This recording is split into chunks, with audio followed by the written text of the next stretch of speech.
Welcome back to the channel, or welcome to the channel if it's your first time here. If it is, hit that subscribe button down below.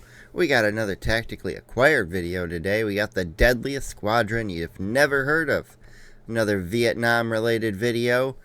The U.S. Navy Sea Wolves. Let's go. On today's episode of Hateful History, we're talking about Helicopter Attack Light Squadron 3, better known as the Sea Wolves. And I know what you're thinking, like, oh, what's so special about a helicopter unit in Vietnam where helicopter units were a dime a dozen? Well, my smooth-brained degenerates, the Sea Wolves were not just a normal aviation unit. They were the first official attacked helicopter squadron in naval aviation history. To this day, they remain the only naval unit to be commissioned and decommissioned outside of the United States. And furthermore, their entire origin story begins with, as one would expect, from a drunken bar fight. Their entire training pipeline was something... Because America's famous for starting things from bars. Literally. That's why America... Well, that's one of the reasons why I'm on the side of some people when it comes to, people saying, oh, Gen Z doesn't get out and drink enough. And it's like, yeah, however, it's extremely American to get out there and drink. So I think as an American, Gen Z, go out and have a drink. At least one. Straight out of a superhero movie, and the results literally spoke for themselves. We're talking about over 78,000 combat missions flown, 131,000 flight hours, over 8,000 enemy killed, 8,700 vessels destroyed, 9,500 structures destroyed, and over 17,000 decorations and medals awarded. And that doesn't even count all of the missions that never got logged, all of the awards that never got written up, or all... Yeah, because those missions were illegal, right? Against the rules and regulations. Other times, somebody was just too busy flying into gunfire to stop and do some damn paperwork.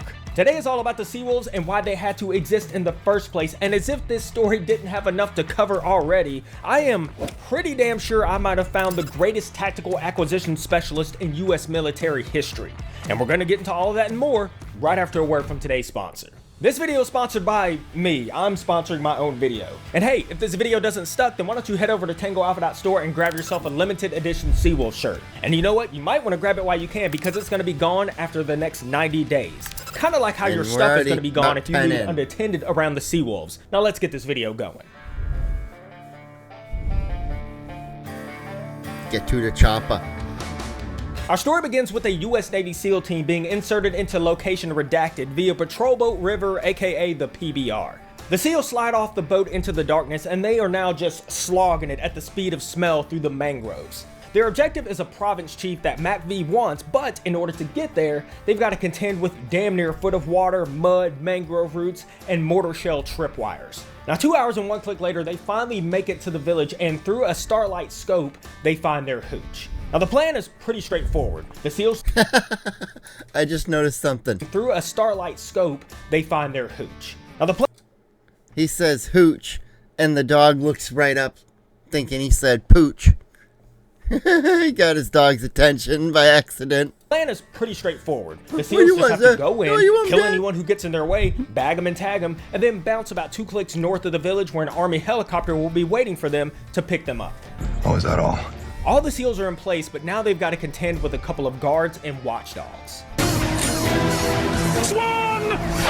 Actually, they had to contend with a couple of geese that, according to the SEALs, make way more noise than any guard dog could ever dream of.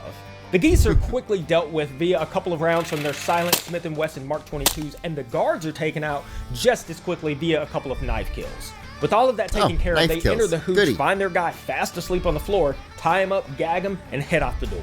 So now the SEALs have their prize, and all they have to do now is to move them to the LZ where an army helicopter is supposed to be picking them up at sunup. And the route is pretty simple on paper. All they gotta do is move about half a click, make a 90-degree turn, then push another click and a half until they hit the bombed out crater from the B-52 strike that occurred earlier. Basically, all they have to do is follow the compass, drag the prisoners, don't step on anything spicy, and try not to get into a gunfight before breakfast. Easy work. So after slogging it through the jungle with this dude in tow and no contact from Charlie, like, whatsoever, I guess they were sleeping in or whatever, but regardless, they finally make it. And it is exactly what they expected. The trees have been flattened, the jungle is wiped clean, the LZ is right where it's supposed to be, with the only problem being that the army helicopter that is supposed to be here, well, it just isn't. So, what? Did that helicopter get shot down? If so, LT Benedict checks everything again, and yeah, they are definitely in the right location. And so they wait, and then they wait, and they wait some more, and they wait just long enough for LT Benedict to start thinking to himself and looking at his watch like, damn those army pukes, where in the hell are these guys? And LT knows they can't wait any longer, so begrudgingly, he has to break radio silence. Scorpion 1 to Bravo 6, Scorpion 1 to Bravo 6, over. Fuck you Nothing. at. Scorpion 1 to Bravo 6, Scorpion 1 to Bravo 6, over. Still nothing. And then a different voice comes over the net. Scorpion 1, this is Scorpion 2, over. Chief, what are you doing on this net? Scorpion 1, this is Scorpion 2. Listen, Bravo 6 is a bust. Suggest plan B, over. Well, You didn't have a plan B. Scorpion 2, Scorpion 1, we copy. Are you ready? Over. Plan B, Scorpion 1, Scorpion wing it. 2, listen, baby, we be hot to rock. Over. And wouldn't you know it, almost right on cue, just as they decide to execute Plan B, Charlie decides now is the perfect time to clock in for work. AK-47 fire starts cracking through the jungle. The whole team breaks contact. They are dragging the prisoner towards the river while the rest of the SEALs are leapfrogging behind them, returning fire with their M16s, Hell yeah. M60s, grenades, and plenty of lava. The M60 was a They keep pushing through the big gunfire until favorite finally of they see people who wanted a There's the big river. weapon. And even better than that are the 4 PBRs that are sitting proudly on top of it. They drag Very the prisoner nice. onto the lead boat while the rest of the SEALs come spilling out of the jungle. And LT just looks back long enough to see that everybody is still alive and still shooting, and that is all he needs to know to move to Plan 66. The time has come. Execute Order 66. Yes, my lord. The river rats and their PBRs cut loose with their Fire. 50s and their 60s, spreading the gospel of John Moses Browning all over the jungle. And once the SEALs get pulled onto the dual boat, 50 the cal. entire Love group it. gets in on the action and starts dumping enough hate into that jungle that Charlie is going to need to file a Geneva claim once word of this ass whooping makes it back to the homies. Oh my god, I almost died. I almost died. I was so scared.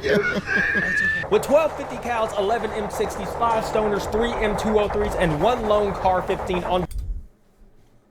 Only? I mean, come on, this is America after all. No bazookas, no heavy weaponry, no grenade launchers. The man. What? This isn't suppressive fire anymore. This is mostly accidental deforestation. The boats back off the bank and haul upriver, still firing into the jungle as Charlie throws a couple of B-40 rocket Hail Marys their way just for good measure.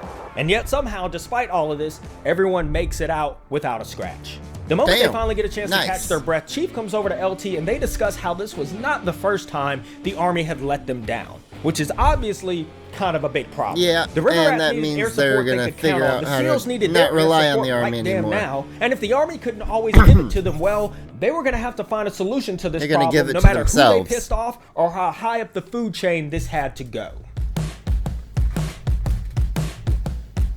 Just off one of the main streets in downtown Saigon was a little bar called Frenchie's, which had become one of the favorite watering holes for the SEALs and the river rats. And yet here comes this Army pilot strolling into the room like he's exactly where he's supposed to be. Now this pilot in question is Pete Well, Eldridge, he's- and he is a Huey gunship pilot in the Delta. But even more importantly Well, than he that, is he is exactly one where of the he's few Army supposed to be. pilots that the SEALs and river rats actually trust. He's already pulled Chief Davis out of more than one bad situation a time or two, so as far as they're concerned, even though he's Army, he's pretty much one of the boys. So after the introductions are made, a cold PBR lands in front of him. The local girls are doing everything in their power to make this meeting immediately less professional, and whatever official business they were supposed to discuss gets temporarily postponed for some, and I quote, intoxication and intercourse. Oh. Yeah, boy. Well, now that that's over, they can get The, down to Marine business, which specialty. involves getting into a bar fight with a couple of Green Berets that somehow ends with everyone becoming fresh. You know, the Marine specialty. 3 things. Killing things, drinking all your beer, and then getting all your women pregnant. What? Did we just become best friends? Yup. Do you want to go do karate in the garage? Yup. Now, not ready to call it an evening, the entire mob of degenerates relocates back to the SEAL Team Hooch for more drinks and potentially more bad ideas. And during this drunken committee meeting, they soon realize that the Green Berets are dealing with the exact same problem that they are. They have no Huh, how about reliable that? helicopter support at night or in bad weather. Which is a pretty big issue when your entire line of work involves you being in places you are absolutely not supposed to be, surrounded by people who would very much like to speak to your manager using an AK-47. So Eldridge starts explaining the problem. Look, Yeah. most Army helicopter pilots aren't instrument qualified. They give us this little blue card in flight school, and if you hold it up to the sky and the weather matches the card, well then congratulations, you're flying. You can fly. But if it doesn't, well, you're staying on the ground. Now, none of this applies to Eldridge because he's an instructor, so he has the qualifications to fly when a lot of the others just can't. And that's why he's been able to help the SEALs whenever possible. But for the 95% of the other pilots who weren't instrument qualified, they were pretty much permanently grounded the second crap hits the fan. Yeah. Which is a problem because getting support Not whenever great. possible is not the same thing as getting it whenever needed. And LT knows that. So now we've got the beginning of one of the most insane joke setups ever established. A couple of Navy SEALs, River Rats, Green Berets, and one Army pilot walk into a bar. They start fighting, drinking, and complaining, so what do you get? Well, you accidentally, on purpose, come up with a great idea. The best team ever? And what about Navy pilots? I mean, those dudes land on carriers at night in weather on a moving postage stamp in the middle of the ocean. Teach them how to helicopter. Man, that's an awesome point. And the Navy already has good schools, so just use those too. Yeah, They can't just be any regular old flyboys. No. They've got to understand us. They need to understand our needs. They've got to be part of the family. Exactly. First, we'll send them through SEER, then we'll give them to the Army, then we'll let the Marines beat on them for a while, and then we'll let the SEALs finish ruining whatever innocence they had left. Hey, what do you think, Chief? You boys know we're talking about doing something that's never been done before, right? I mean, come on, where in the hell are we even gonna get that kind of clout to pull something like this off? Well, it's going to be tough for us to get out of that situation. Actually, no. it's going to be super easy. Barely an inconvenience. Oh, really? Hey, LT, how about Admiral Zumwalt? Yeah, sure, kid. Now, how exactly are you gonna pull that off? Well, LT, it's probably because my dad is Admiral Zumwalt. Excuse me? Well then, looks like we got ourselves a plan now then, don't we, Well, boys? we're good. Meanwhile, back in Washington, D.C., Admiral Elmo Zumwalt is looking over the latest reports coming out of Southeast Asia, and the vibe is not great. His son had already And then he gets a message from his son. contacted him about this idea for a Navy Special Forces attack helicopter And squadron, he said yes. And Zumwalt knows right away that this idea has legs. Problem though, those legs are going to have to spread uphill through a minefield of military bureaucracy. Zumwalt had already sent men from HC-1 helicopter squadron into the Delta to support the SEALs and the River Rats, but this setup came with its own set of problems. For starters, the Army was the one who were supplying the helicopters, which meant they were also in charge of handling the maintenance. And because the Army owned those birds, each helicopter also had to carry an Army warrant officer as the co-pilot.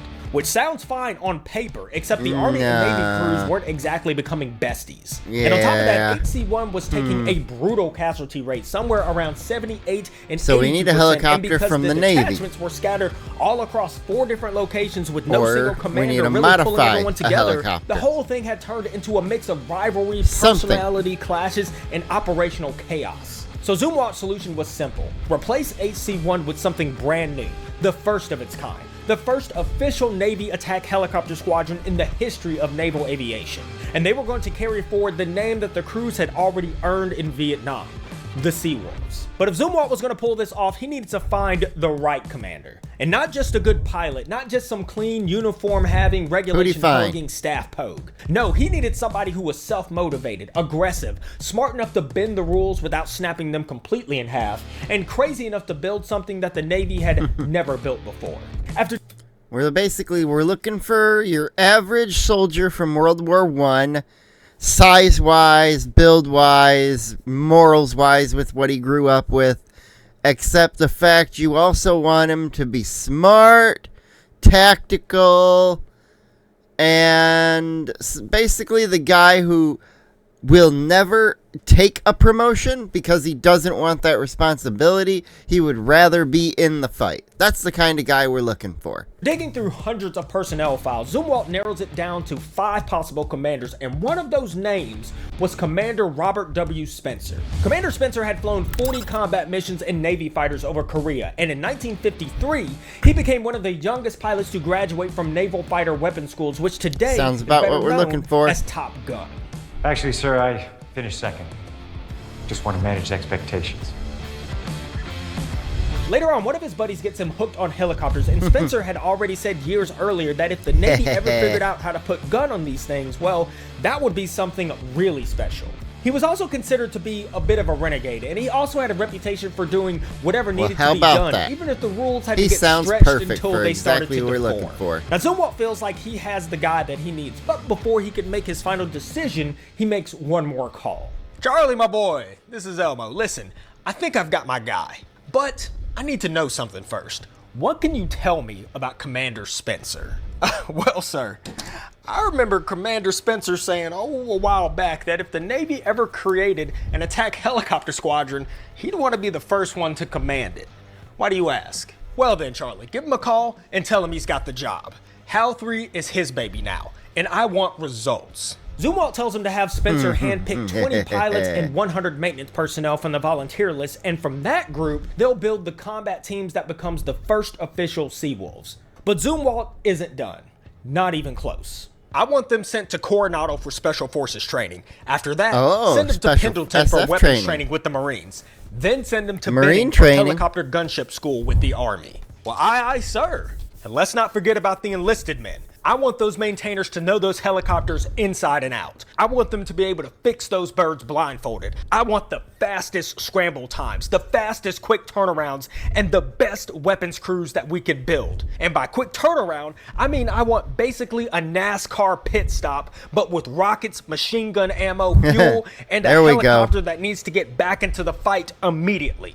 Do you understand me? How about we just get 2 helicopters, sir? That would be much better. We could have them retrofit the next one and outfit it and get it fully loaded and everything. They bring in the other one, slam it. They all jump out, run to the other one. It's already ready to go, and they just start again. That's all I would do. Just 2 helicopters. Aye, sir. I want accurate rocket strikes. I want weapons experts. And when they're done with all of that, well then send whoever wants to Army Jump School as well. Do you copy? Hell yeah. I mean, excuse me, aye, sir. What the just happened? After leaving the US behind, Commander Spencer and his merry band of Seawolf misfits finally landed Vietnam, and his first order of business is to report to Admiral Veth. Veth, who is running US naval forces in South Vietnam, welcomes Spencer into his office, and after the usual pleasantries are done, they get straight to business. Sir, I gotta tell you, I've wanted to command an outfit like this for as long as I can remember. Now, here's the thing, sir. If you would just give me the room to run this thing the way it needs to be run, then I assure you that by the time my tour is over, I'm gonna have our boys out there water skiing on the Saigon River. Relax, Commander. Admiral Zumwalt and I have already talked about this. We're behind you 100%. And as a matter of fact, I've already done some homework for you. There's a guy from HC1 that I think you should meet. His name's Lieutenant Junior Grade Henry Boswell III, but everybody just calls him Pistol. From what I hear, he's one hell of a pilot, and even if half the rumors about him are true, you're gonna like him. He's the kind of guy who just needs someone high enough in the food chain to back him up. You know, keep in mind, he's one of them good old boys from Mississippi, so if you want it, he could probably get it for you. I just don't want to know how he got it. You picking up what I'm putting down? Aye, sir. Also, when I get down there, who exactly am I reporting to? Yes. Well, Commander, I guess you're reporting to yourself because you're it. Oh, and one more thing. HAL 3 became official the second you stepped foot on Vietnam. Congratulations. You are now the first commanding officer of the first attack helicopter squadron in United States Navy history. Thank you, sir. And I can't tell you how much I appreciate this opportunity. And the United States never ever did any other secret things in Vietnam ever again. None whatsoever. The CIA definitely didn't do anything. Don't look anything up. I promise you. It's boring. You won't fight. You give him hell. Back at the hotel, Spencer and the boys were waiting for their ride to Na Bay when right on time at 0800 on the dot, their ride shows up. What's up, girl? Tactically acquire them draws later. Oh, what's up, man? That's a nice setup y'all got up here. Man, what's going on? My name's Henry, but everybody calls me Pistol. Pistol Boswell. Pistol showed his guests to his beat-up Ford panel van painted brown, where his crew was greeted to, well, not van seats, but a bunch of lawn chairs, several M16s, and cases of ammo. Hey, what's all this? You expecting trouble? Well, hell yeah, we do. Well, we run into yeah. crap all the time between Saigon and Na Bay. So the crew hops in, they settle into their lawn chairs, they pull Got away, it and as they're ready. pulling away, Pistol reaches down into the cooler behind him and he pulls out a cold can of beer. And Commander Spencer and the boys gladly enjoy themselves a morning breakfast beer and a smoke, and one of the guys leans over to this wooden crate that's just sitting over here by itself, and he says to Pistol, "Hey man, what's in the box?" What's in the box? What's in the f***ing box? Oh, that? Man, don't mind that. It's nothing but a case of grenades. Hey, you never know when you might want to toss one out the window. Okay. 45 minutes they arrive at Na Bay, fortunately without having to use any M16s or tactically deployed window grenades. The van comes to a stop and Well, Commander that's a Spencer good is thing. greeted by HC-1 No officer window in charge, grenades Lieutenant needed Commander today. Jack Bolton. Now Bolton was a Mustanger, meaning he started off life as an enlisted sailor and worked his way up through the ranks. Now he was one hell of a leader and probably could have made captain too, but apparently he had this didn't want weird it. habit of finding trouble like it owed him money. Now Commander Spencer is ready to get into got the in air too as much soon as trouble. possible, so he hops in with Pistol, who's flying the Trailbird, while Lieutenant Commander Bolton takes the lead. Both choppers lift off, turn down river, and start skimming the water at no more than about 5 feet up. And they aren't exactly That's taking to the be scenic below, route either. They radar are range. screaming downriver, dodging local sampans and junks along the way before pulling up and switching from skimming water to skimming palm trees. And that's when Pistol decides to come over the intercom and speak to Commander Spencer. Hey, Skipper. This place we're flying over right now is the famous Rungsat Special Zone. I bet there's Oh, been more he's, action giving me here the than the tour. whole damn country combined. Yeah, I've heard that before. Is it really that hot? Hey, you hear that, boys? Skipper wants to know if this area is really that hot. All right, sir. How about a little show and tell? As they break through about 600 feet, Spencer hears a sound that he hasn't heard since Korea. It sounds exactly like fireworks. Except these aren't firecrackers at all. They are instead green tracers zipping between the two gunships. As Bolton and Pistol keep climbing towards 1,000 feet, the gunners in both birds answer back with 4 M60s, and Spencer is absolutely showered from hot And you were brass probably from getting both deafened. sides. Hey, Skipper. That's why we call this area between 3 and 1,000 feet the death zone. Okay, roger that. How about we stay above 1,000 feet for the rest of this trip, all right? Yeah, roger that, boss. We can do that. After arriving at Vung Tau, one of the first orders of business was figuring out transportation and finding a place that they could call headquarters. Now, naturally, that assignment went to their newly appointed tactical acquisition specialist, Pistol Boswell. Day one on the Mr. job, Pistol makes Boswell. one phone call to a local Australian unit and somehow walks away with an old mobile home trailer that they have been using for storage. And because apparently the Aussies were feeling extra generous that day, they also threw in some extra bed sheets, pillowcases, bedding, and a window AC unit literally gave just him for a good fucking measure. house. Next on the list was transportation. So Pistol hitches a ride to a local PBR base where he then proceeds to commandeer a patrol boat and its crew. It is my intention to commandeer one of these ships, pick up a crew in Tortuga, raid, pillage, plunder, and otherwise pilfer my Weasley black guts out. While listening in on the radio traffic, he finds out that I said no lies. an LST is coming down from Saigon, and sitting in the cargo hold of that LST is an old Navy pickup truck. And Pistol, being Pistol, immediately decides that that truck would look a lot better in his possession. So he cuts a he deal with the said it was captain, his truck one genuine instead. captured VC flag, in exchange for one slightly used Navy pickup truck. So after sealing the deal, Pistol rides the patrol boat out into the shipping channel, he boards the LST, hands over the flag, and together, they drop the pickup off onto the beach. Yeah, good morning. Well, where do we begin? Why is your car there? Well, because that's where the boat dropped me off. They got to here, wrapped it in polythene, lobbed it over the side, me with it. That's how they do it. Day 2 of Pistol procures property, and today he decides it's the time to go shopping for some real estate. He finds out about an unfinished hotel just up the road outside of base, and after collecting all of the guys' ration cards for hard liquor, he buys an entire truckload of Jack Daniels and gives it to the local lady who owns the building. And Well. just like that, Pistol has officially acquired himself a 20-room hotel. The only thing it needed now was power, lights, and plumbing. What the hell? You know, minor details. Minor Bird, things. how the hell are you, man? Hey, listen, I need a favor. Could you and some of your old CB buddies come down here and help me to get this hotel move-in ready? I mean, yeah, sure, man, why not? But, did you say hotel? Yes, that is correct. I acquired That is exactly a what I hotel. said. Pistol, how in the hell do you acquire a hotel? Yep, see you then. Love you, buddy. Trading. Bye. And before the CBs even get on ground, Pistol already had another real estate deal in motion. This time he Another trades with real the Army estate for deal. one of their barracks in exchange for the CBs building them a new shower facility. But I'm not done yet. Pistol then throws out the idea of bringing the enlisted men down to live with them. Now, the reason for this was his plan was that they would come and live in the unfinished barracks, which would motivate them to get the work done faster. And because Pistol was not the kind of guy to point at a miserable living situation from a safe distance, he decides that he too is going to live with them. Oh, Now, whether he knew it or not, and I'm pretty sure he did, what Pistol had set into motion was the creation of his own hole-in-the-wall gang. And what this gang did next would be their most daring tactical acquisition operation to date. What'd they do?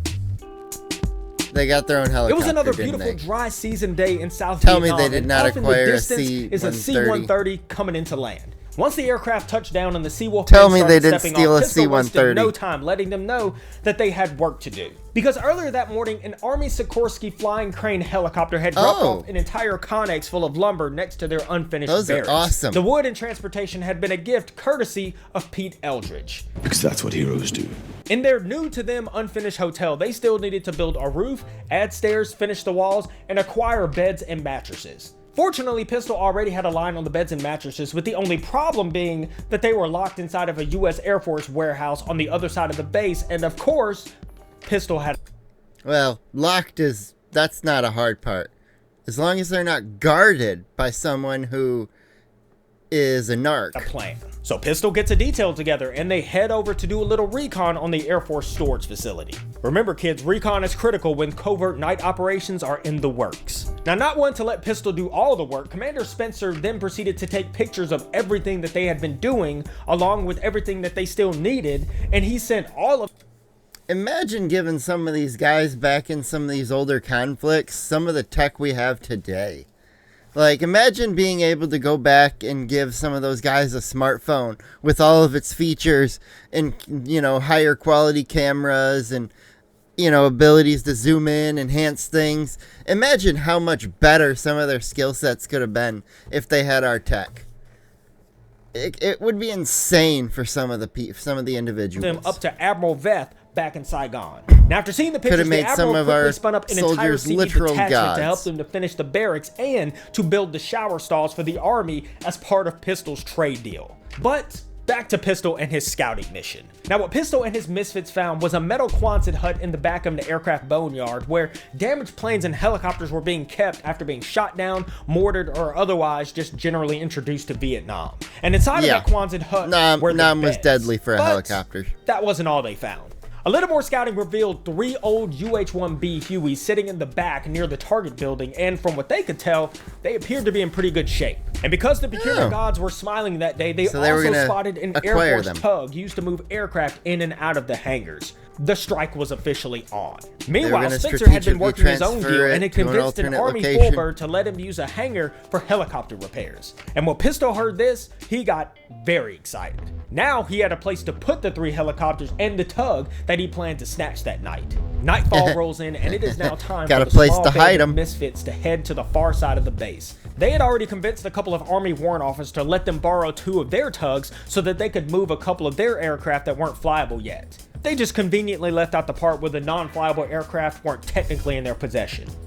Yet. At about 2200, Pistol gathers up his group of 7 and they head out just across were the like, airbase yeah, I with gotta their move lights some off shit. as to not draw any attention to themselves. Your Which is always shit. comforting when your plan involves creeping across active runways in the dark while not trying to get turned into runway paste by a landing aircraft. They make it to their objective without incident, break out their red lens flashlights, and they pull out bolt cutters that they had also previously acquired. Their intelligence reports were accurate. The place was full of metal bunk beds and mattresses. And even better than that, the beds still needed to be assembled, which meant they'd be way easier to Way load easier into to their move. pickup truck outside. So Way they started easier loading to up the move. truck, but it quickly became obvious that with one pickup, they were going to have to make a ridiculous amount of trips.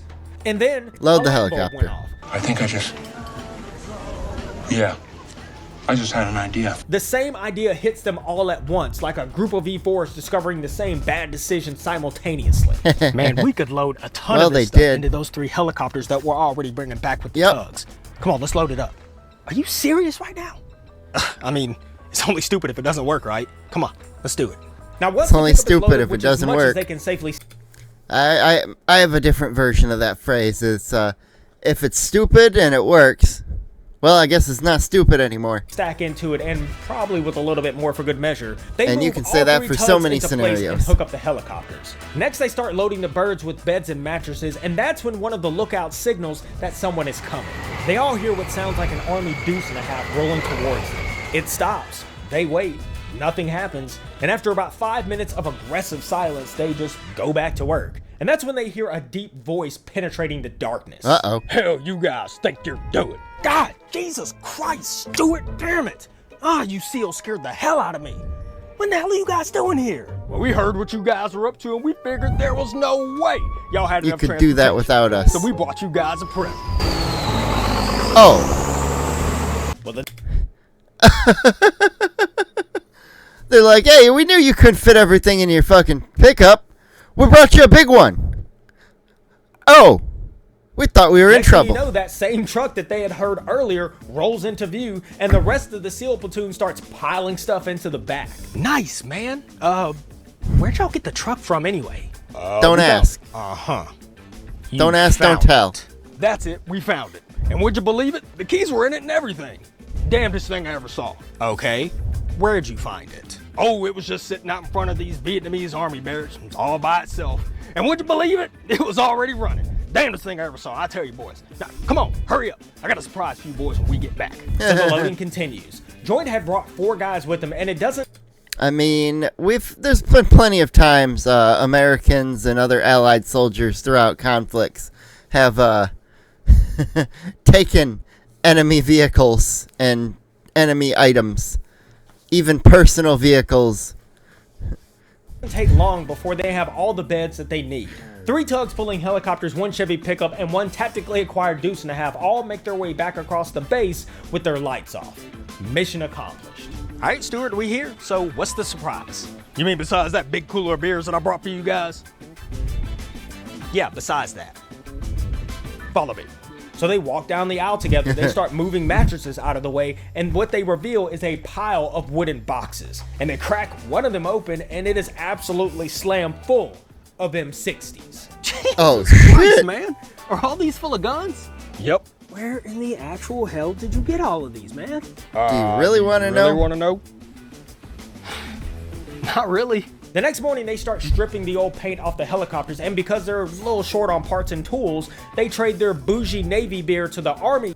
Strip the paint so they don't look exactly recognizable, and then you paint them something completely different. So that they can acquire some of their stuff. And even Admiral Zumwalt gets in on this action by horse trading the Army 2 Navy Neptunes for 4 of their UH-1 Hueys. And as for that hangar that they had gotten from the Army, well, technically, it wasn't fully theirs. They were just sharing it. But once it became filled with gunships, well, it became a matter of possession is 9/10 of the law. So with that in mind, one night the men painted the whole place navy gray and hung up a big sign above it that said, "Home of the Seawolves." And not to feel completely left out, the Air Force continued to be helpful. One day, Pistol's pirates decided that the skipper needed a Jeep of his very own. So they got one when nobody was looking, and they painted it navy gray and put some new numbers on it. Now later on, they discovered that it had been the Air Force Inspector General's personal transportation. It was only later that they discovered that it had been the Air Force Inspector General's personal transportation. Dude, where's my car? Where's your car, dude? Clearly, Pistol in the game had been putting in plenty of overtime just to get Hal 3 off the ground. But once the Seawolves had birds, beds, beers, and a place to call home, they started doing exactly what the Navy built them to do. They became the emergency button for the Delta. And whoever was having a bad day on the ground usually got to watch that same bad day become Charlie's immediate problem in 2.75-inch increments. Over the next few weeks and months, word got around fast. The River Rats loved them, the SEALs trusted them, and the enemy learned real quick, real fast that if a bird showed up with a little more aggression than usual, then whatever plan that they had 5 minutes ago was no longer covered under warranty. Honestly, I could keep going on and on in this video about the various missions and tactics and procedures that the Seawolves pioneered and all the badass stuff that they did, but there is just one night in particular where the enemy completely changed their tune from, hey, these guys are starting to get really good, and they immediately started screaming, okay, these dudes is officially a problem. Let's see. The day before the Vietnamese New Year celebration of Tet in 1968, Lieutenant Commander Jack Bolton calls a meeting. This meeting is about the latest intel coming in from the SEAL teams, and the news is very much not giving any of them a warm and fuzzy. According to Lieutenant Benedict, all signs point to Charlie building up for something big. Now the problem is that they had already sent up this warning up the chain of command, and the response was basically, yeah, probably not, you're exaggerating. Now the official line is that nothing serious would happen until after the Tet ceasefire was over, and even if something did happen, it probably wouldn't be nearly as big as the SEALs were saying, which is comforting, I guess. Oh, cool. Cool. No doubt. Now, as per usual, U.S. forces had been ordered to stand down in honor of the ceasefire agreement so that everybody could enjoy the Tet celebration without turning the entire country into a live-fire group project. But Bolton, Pistol, Benedict, and the rest of the Seawolves knew something didn't smell right. So instead of spending the day acting like nothing was wrong, word got passed around for them to rest now and party later. So everyone spends the entire rest of the day cleaning weapons and pulling maintenance inspections on the helicopters, while that night, the entire country settled in for what was supposed to be a holiday pause. And in fact, south of Saigon, a lot of the major outposts and units had also shut down. And of course, all the military personnel on post went out on town and did what all military folks do since the dawn of time. They got absolutely hammered. Now fast forward, and the Marines after that went and got all the women pregnant. And it is now the middle of the night, and Bolton, Pistol, and a bunch of the other Seawolves were all knocked out cold when, without warning, the bells start going off all around them. And if that wasn't disrespectful enough to their peaceful sleep that they were getting, the loudspeaker just started screaming with, "Scramble the helos! Scramble the helos! Scramble one! Scramble one!" What time is it? Oh my gosh, it's 1:30 in the morning. Go to sleep. And about 2 minutes later, the loudspeaker goes off again. "Scramble the helos! Scramble the helos! Scramble one! This is not a drill! Saigon is under heavy attack! Scramble one!" It's not a drill! Get up! Let's go! Not a drill, motherfuckers. This time, everyone knows it's real. They hit the floor, jump into their flight suits, and run for the helos. Like a well-oiled pit crew, they start getting rocket pods ready, barrels locked in, and rotors prepped for takeoff. But the thing is, as they're getting ready and they're looking out across this pitch-black horizon, see, if I had been one of these helicopter pilots, I would have always basically been like, all right, the moment I land, I want ammo ready to be loaded in and fuel, just so that even if I don't have to take off immediately, it is ready for the next time I need to take off. Like, I would have my helicopter always ready to go if I were one of them pilots. Something feels completely off. There is no giant wall of tracer fire, no massive explosions, no obvious sign that an entire city is currently being overrun. It's just nothing. But once they get strapped in, fire up the engines, and tune into the radios, the severity of what is happening finally sinks in. The airways are complete and total chaos. People are just screaming for help. Units are stepping all over each other, and from what they can piece together through the panic, it sounds like men are being killed in their beds in barracks all across Saigon. Somehow, a massive North Vietnamese force has just hit about every major base in the city, and enemy troops are now moving freely throughout the streets. And to make matters worse, because everyone had been stood down for Tet, almost nobody is armed. The only people who are really authorized to carry anything at all are the MPs. So now it's just a couple of M16s and gun jeeps trying to hold back what could potentially be thousands of armed NVA. As the Seawolves climb up to altitude, they finally get to look at what's happening, and it is absolutely horrifying. Saigon is spread out in front of them, and the whole city looks like the 4th of July just got hate crime. Mortars and rockets are exploding all over the place. Red and green tracers are just cutting through the sky. Every radio frequency is... And remember, every bullet isn't a tracer. It's like 1 out of every 5. So for every light you see flying, there's about 4 or 5 other shots. With people yelling for help. Depending on if it's every 5th shot or 6th shot there are absolutely of the tracers. No aircraft over the city. None. Lieutenant Commander Bolton is flying lead with Pistol and Lusher flying the trail, and now they are heading into something completely different from what they have trained for. Not jungle warfare, but urban combat. And it doesn't take long before their first customers get on the line. A local hotel is taking heavy fire, and it needs some help right damn now. Annapolis 1, this is Seawolf 2-6. Where do you guys need us? Over. Anywhere, everywhere. We're getting shot the hell up down here. We don't know where it's coming from.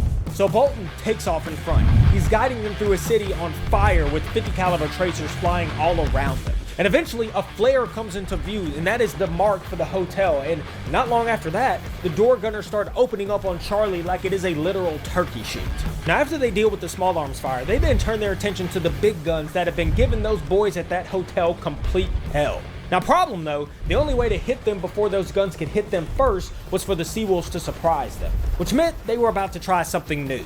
A low pop-up gun sneaky run with a from helicopter. building. Now, Bolton flies straight at the target, bobbing up and down with the rooftops until he finally lines up on that 50 in the window. He gets so close to that building before letting his rockets loose that the blast from his own rockets damn near takes him out.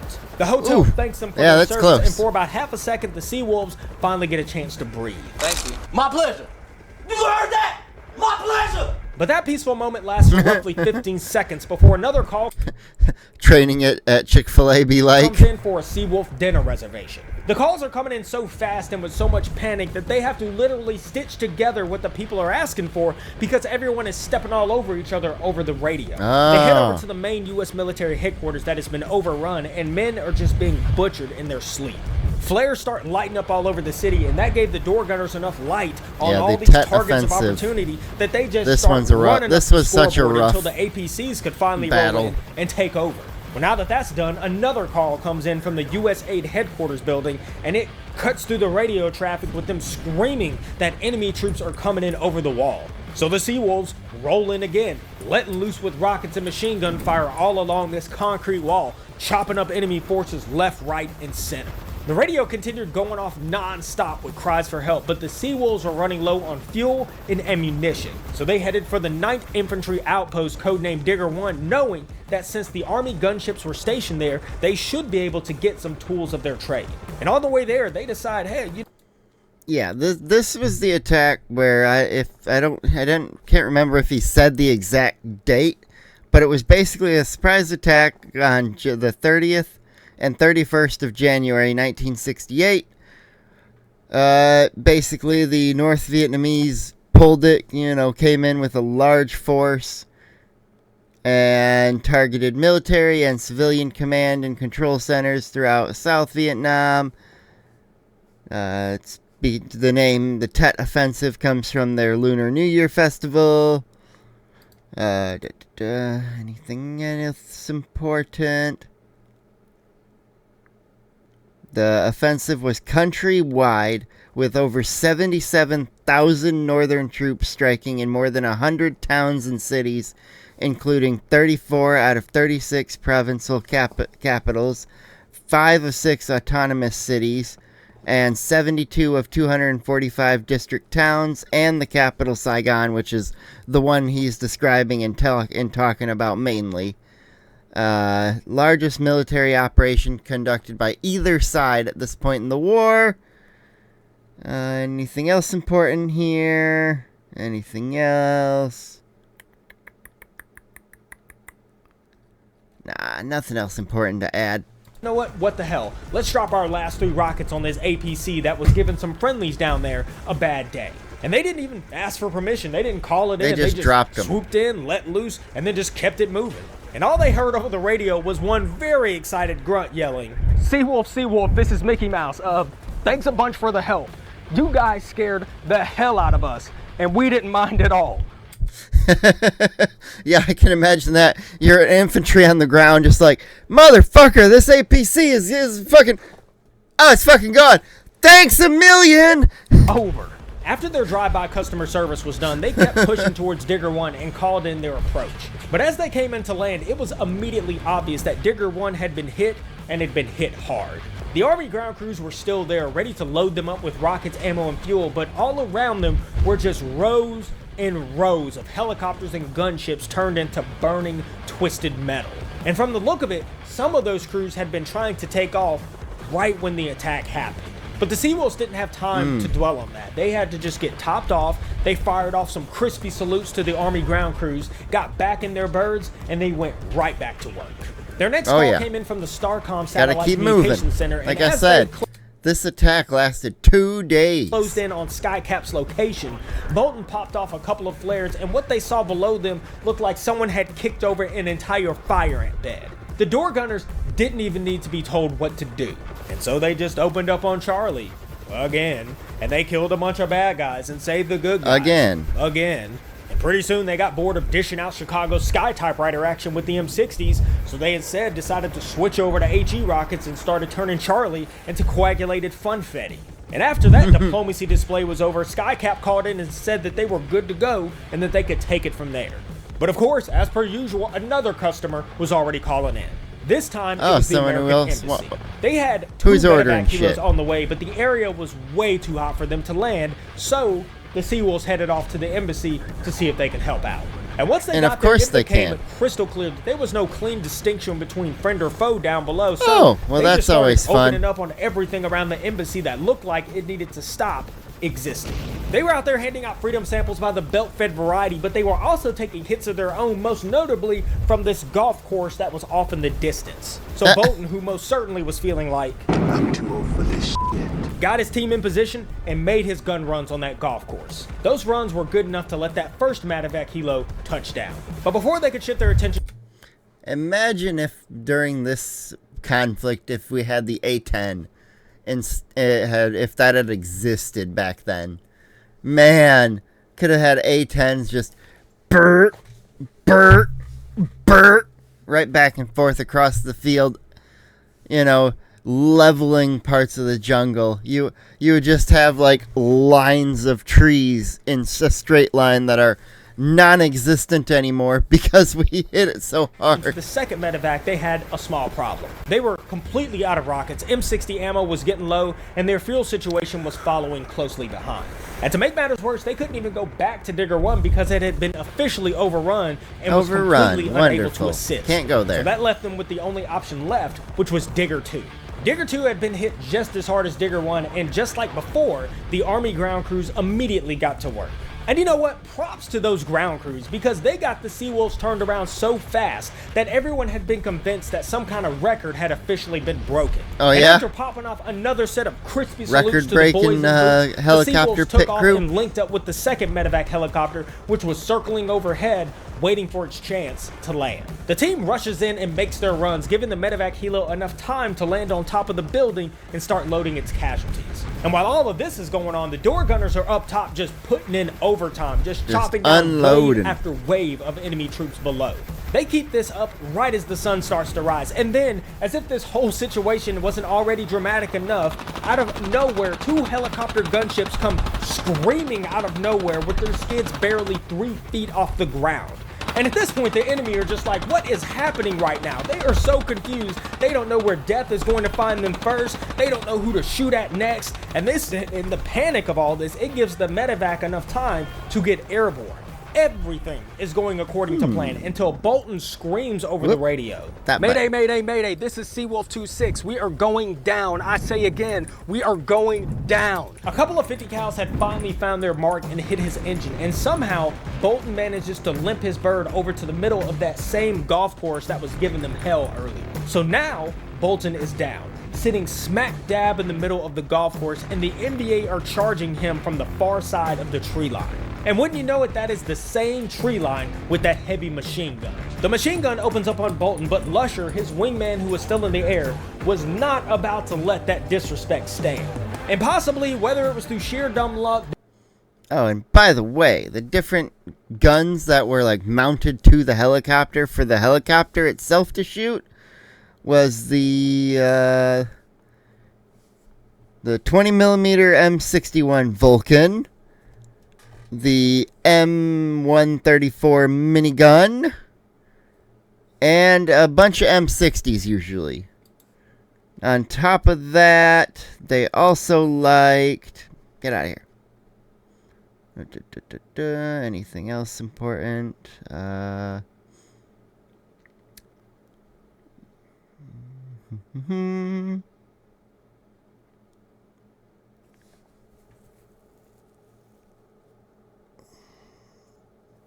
And automatic grenade launchers were the ones that were on the Chinook that they did, the Guns A Go-Go helicopters.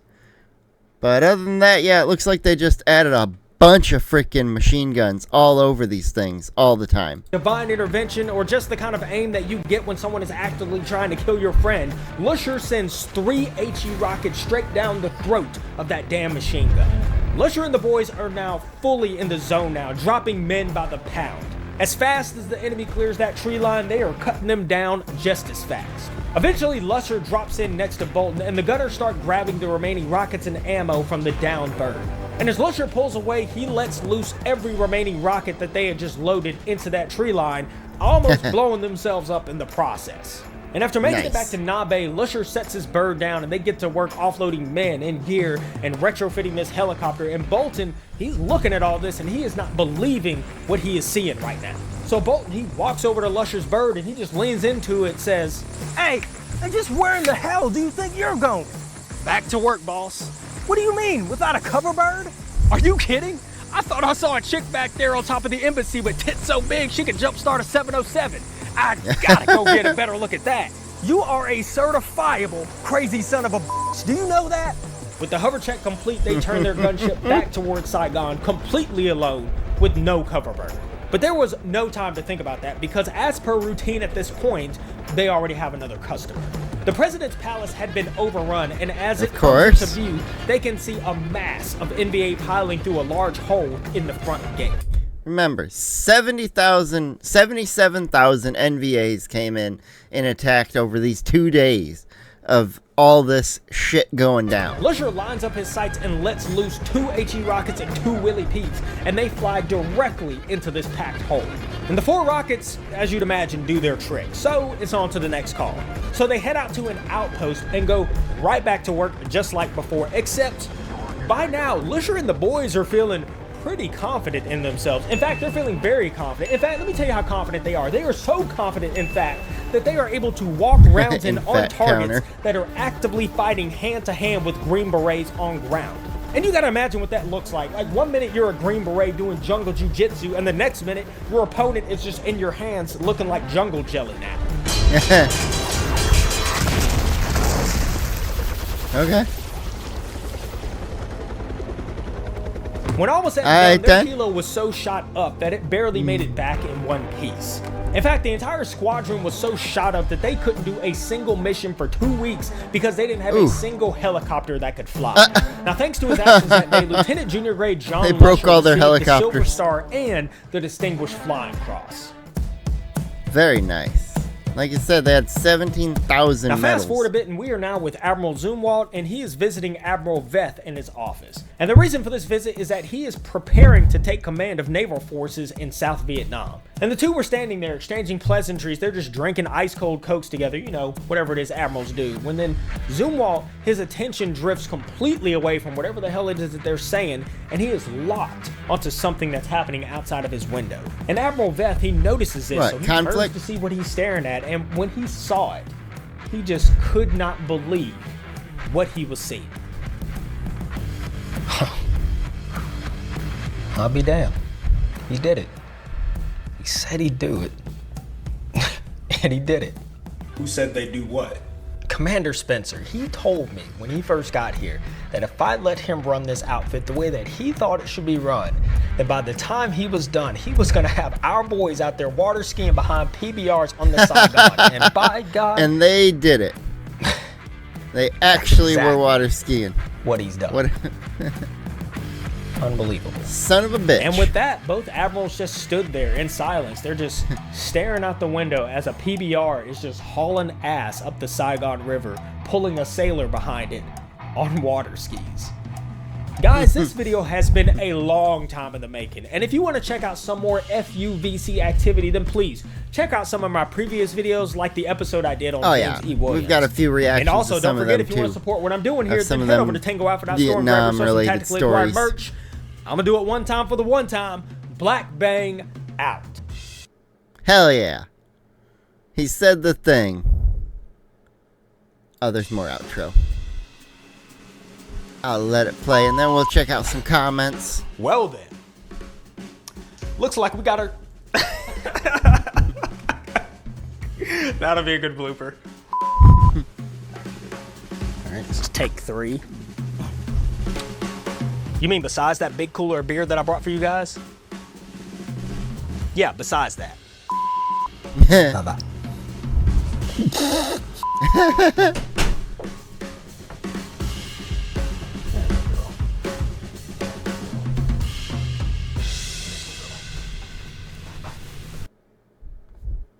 All right, yeah. Because, yeah, I saw this one here This guy, my dad was a career sailor and Seawolf. He just turned 76. These guys are getting up there. Get out and talk to them while you still can. And that person saying that last part, 100%. If you have older veterans in your families, please go out, talk to them, get their stories, whether you get it on video or whether you just get it verbally, them telling it to you. Maybe you write it down or write down some details so that you have some, bullet points to retell the stories, secondhand later. That way we don't lose some of these awesome war stories and the crazy things people have done to secure our freedoms and the freedom for others throughout the world. Black Nick and helicopters, I'm in. Become a problem in 2.7 and 2.7 inch increments. Blah. Okay, that one made me laugh my ass off. Not quite me, but it was a good one. You found the E4 Mafia's godfather. Bravo. My dad was a pilot in the Seawolf 70 to 71. He's 92, many medals. Oh yeah. Good job. Thank you to your dad commenter. Glad to see you on Unsub. Oh yeah. Technically Acquired went on the Unsubscribed podcast, so if you haven't seen his appearance over there, go check it out. And if you haven't subscribed to his channel, go over and do that. This video is linked in the description below. And while you're down there, if you didn't earlier, hit the subscribe button to my channel and hit the like button and get on out of here. Have a good old day, and I'll see you later.